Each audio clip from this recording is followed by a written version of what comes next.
He doesn't like you. I don't like you either. Welcome to your doom. Shut it and get over it. Massive uppercuts!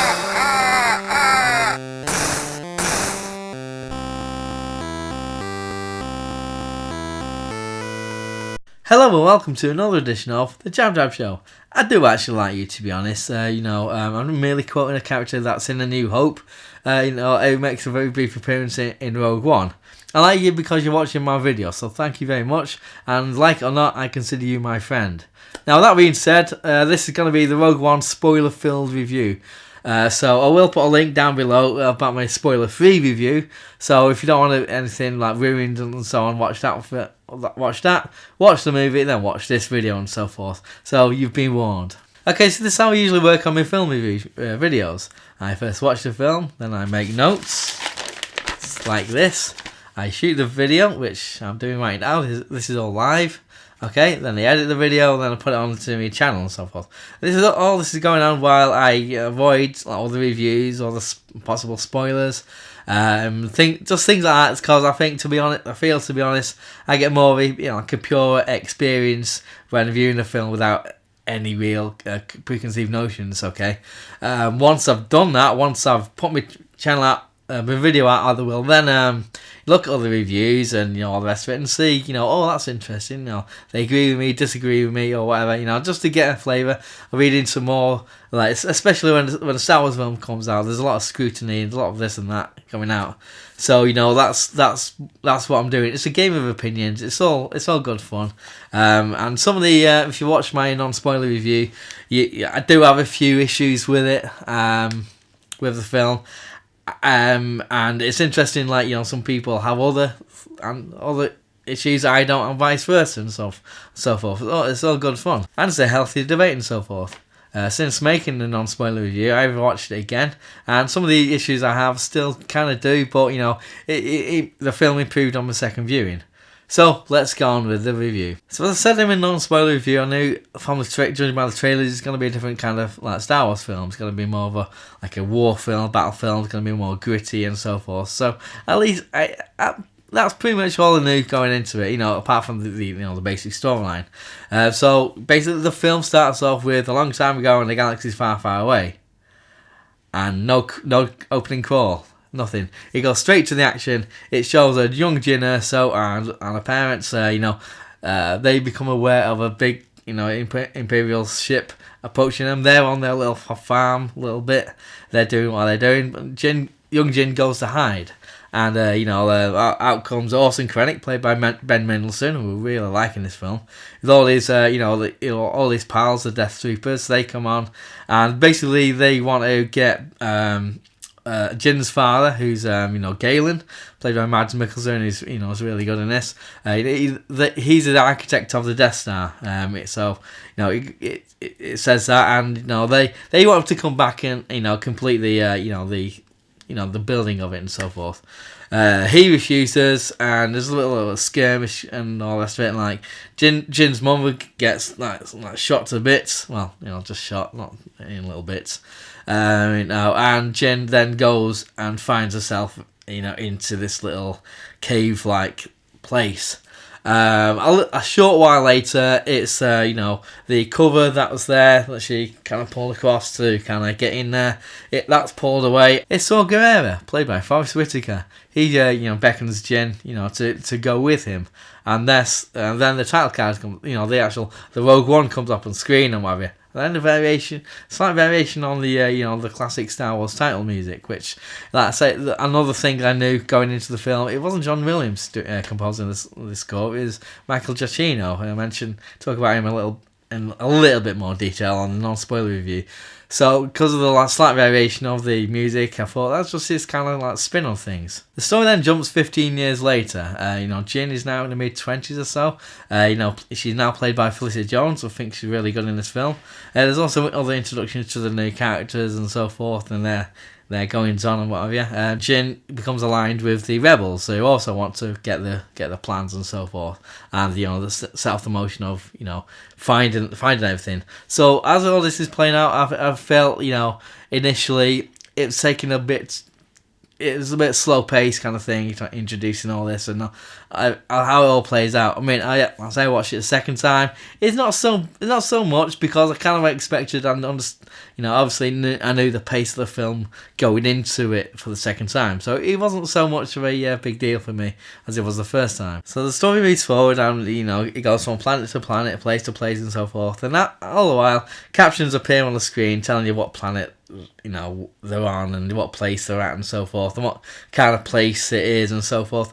And I really don't know why they did that, because it's not so much, it's not a Star Wars thing, because it don't happen in any other Star Wars films, but it's pretty redundant, because you'll have in the scene before it, we must go to this planet, and then the next scene they're on that planet, or they'll be on the planet or the place, and they'll say, we were at this place. No, not exactly, but they'll say, we were on this place now, kind of thing. And so, you don't need them, basically. And, another thing that became apparent, which I'm not too fussed about this as much, but there's no wipes. There's no screen wipes. One of them. And one of them. And one of them. You can do it in all different directions. It's quite fun. So anyway, in these earliest to middle scenes, I wasn't timing or anything, there's a cameo from a couple of miscreants from Mos Eisley.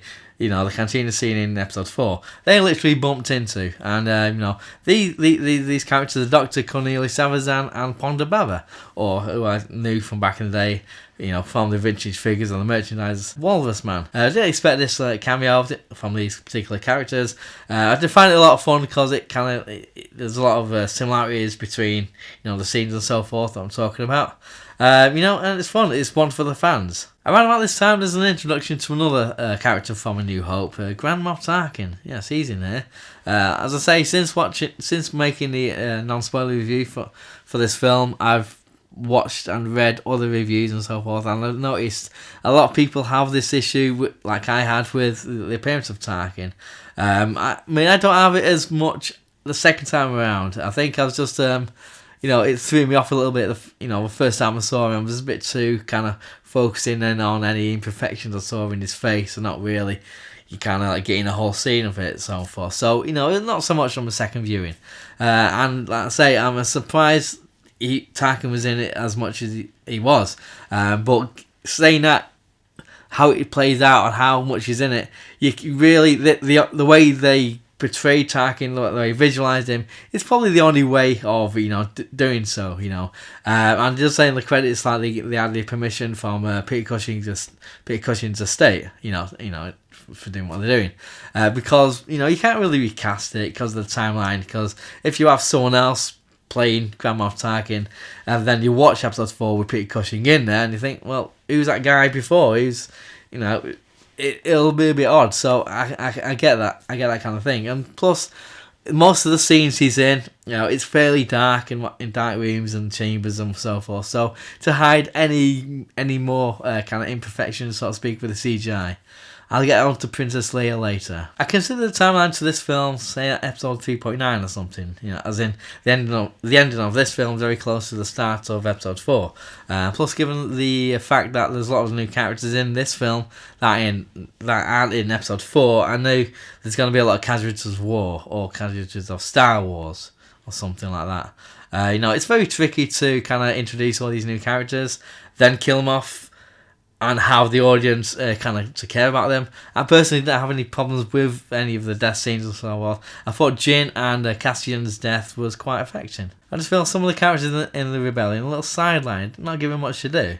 Yeah, man, I love Donnie Yen as a Cheritemri, who's like this blind samurai type, who's a big believer in the Force, and he's got a staff, and he's got this mantra he keeps repeating, and he's a real badass. But his best mate, Baze Melbus, he played by Jan Wang. He's he's not given much to do. He doesn't say or do much. He just shoots people occasionally. I also felt Saw Gerrera's kind of a little underwritten, to be honest. When the story jumps 15 years later, and he's on screen, he's got this breathing mask, and he's got all the metal stuff around his outfits, and to aid him to walk and what have you.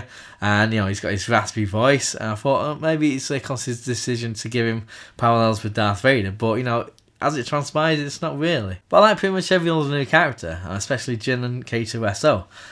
Felicity Jones plays Jin really well. They did, showing good determination and yes, rebelliousness.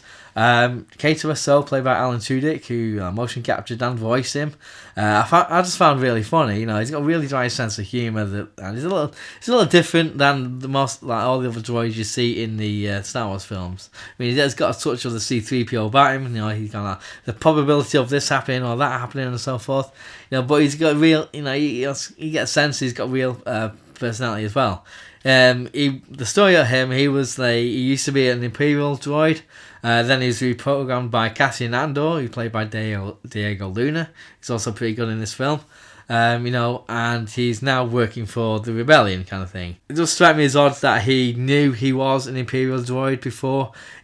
I'm thinking if he was reprogrammed, or maybe memory wiped, would he know what he was in the past? It's kind of a weird one. It's like, say, in Terminator 3, whatever you feel about that film, when Arnie's T-800 is giving off tons of exposition about Skynet, about Cyberdyne, about this and that. I'm thinking, well, why would whoever programmed him have retained all that information that could lead to their own downfall, kind of thing? That's what I'm thinking. I don't know, maybe I missed a little line of dialogue here and there, with K2SO, I don't know. So after the character introductions and, in my opinion, a great fight scene with Cheritimri, showing off his skills and so forth, the pace of the film does go up a few notches, and the tension starts to increase and so forth. It's around this time that the film is introduced to the Darth Vader. Now, I read somewhere, and I know my mate told me recently, but I read somewhere a while back that Hayden Christensen is going to return as Darth Vader. It's not the case, but you first see him in a kind of a bacta tank, and it's saying with the music changes and so forth, and I think it's really cool. Like what I did notice about the film was I like the introductions of all the classic characters in the in this film. Like you see the back of Tarkin, and then you see like the reflection of his face in the window. I thought that kind of thing is pretty cool. I did like what they did with Vader in this film. He's not in there enough for me. Which he kind of does surprise me. But I did like the scene with Orson Krennic, and I really like the scene at the end where he's just leathering the various rebels and so forth. Although it does seem this end scene does really polarize a few people, saying he's not really consistent. His performance is not really consistent with how he is in Episode 4 and the way he carries himself in that film and his fight with Obi-Wan. So he knows what Obi-Wan is capable of, and obviously they got a bit of history together and all the rest of it. So he's a bit wary, and contrasting that with the so-called normal or non-force sensitive rebels. As I mentioned on this non-spoiler review, another aspect of a Star Wars film I consider a character is the music. As I said, I watched it a second time now. I still feel the same way about the music. I just don't think it's as strong as any other soundtracks that John Williams has composed. I like it, don't get me wrong. It feels and sounds very Star Warsy and what have you, but there's nothing that instantly grabs me so much in this soundtrack. 'Cause I can get what he's doing with Jin's theme and so forth, but I get that I've grown up listening to the original trilogy soundtrack. It's etched in my head, and the prequels I've watched quite a bit, but going back to last year, Force Awakens comes out. Obviously, it's been a new film, so they're going to be recurring themes because Han Solo's in there, Leia, Luke, things like that. You're going to get callbacks and so forth. But for the new characters in that film, I really love the music when we first meet Rey. I think it's brilliant. There's nothing in this film that grabbed me as much as say that. It's not as immediate, if that makes sense. But I love all the battles. I love the dogfights. All the action is really great. I love the fact you're on the ground level, like soldier's eye view of all the things that are happening. There's some really great action in there. Choreography and so forth, and the way progresses the story, and I love how the story is told. It's quite easy to follow.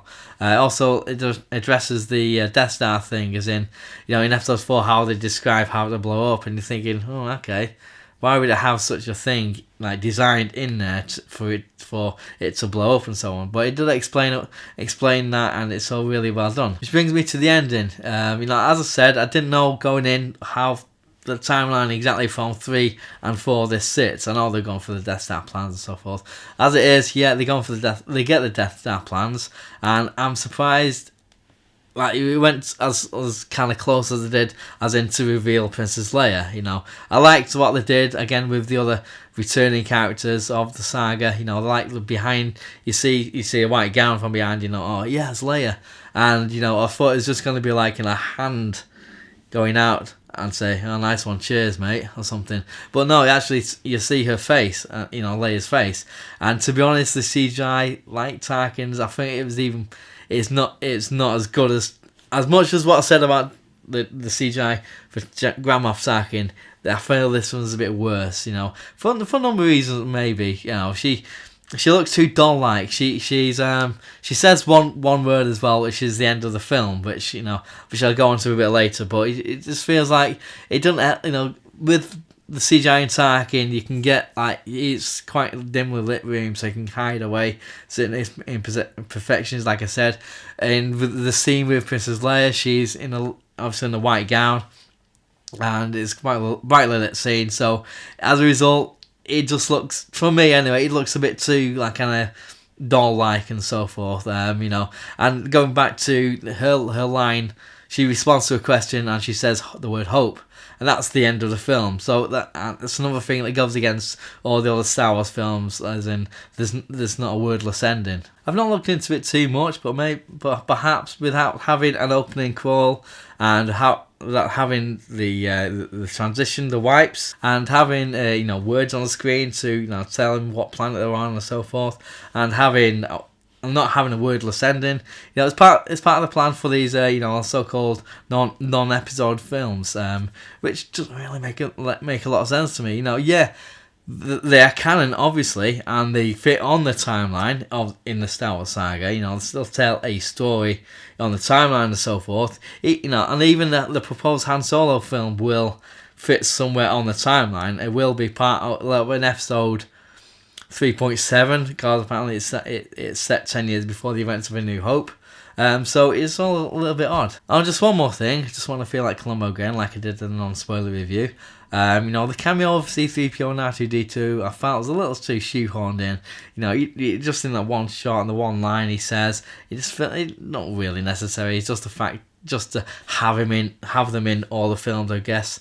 But all that being said, all the criticisms, all the little issues, and you know, I do feel it's a really good film. I'm not sure where it fits along the rankings of the Star Wars films. I just feel maybe the film needs a bit more time to kind of like sink in. A bit like a lot of people saying Skyfall was the best Bond film ever. I don't think it is. You know, even then after watching it, and even now, maybe in 5-10 years, I probably still wouldn't think it's the best Bond film ever, personally speaking. These things like this have to take time, perspective over 5, 10, 15 years. But you know, each to their own and all that. You know, that's what I personally feel. I do feel I wasn't as emotionally invested in this film as I was with Force Awakens. Yes, Force Awakens has returning characters, as does this film, but it also has, I feel, like with Finn and Rey in Force Awakens, they're better characters, more rounded characters than the lead characters in this film. And so I do feel Force Awakens is better than that film. I did shed a few tears watching that film for the first time. So that's all really, I think. There's a few bits here and there. I can talk for ages, but I won't keep you. Like all the other Star Wars films, there's a lot of theories and what have you about certain characters and so forth online. But them was my opinions. What's yours? Just let me know down below in the comment section. Just gonna throw a few fun questions at you. There you go. Just what do you feel about the film? Can you rank this film among all the Star Wars films, best to worst and so forth? And thirdly, who's your favourite new character in this film? You know, just let me know down below, all down there, all in the comment section down there. Yeah, just like, subscribe, comment, tell your friends and everything. And in the words of the new Cyrus, send the word. 9, 8, 7, 6, 5, 4, 3, 2, 1.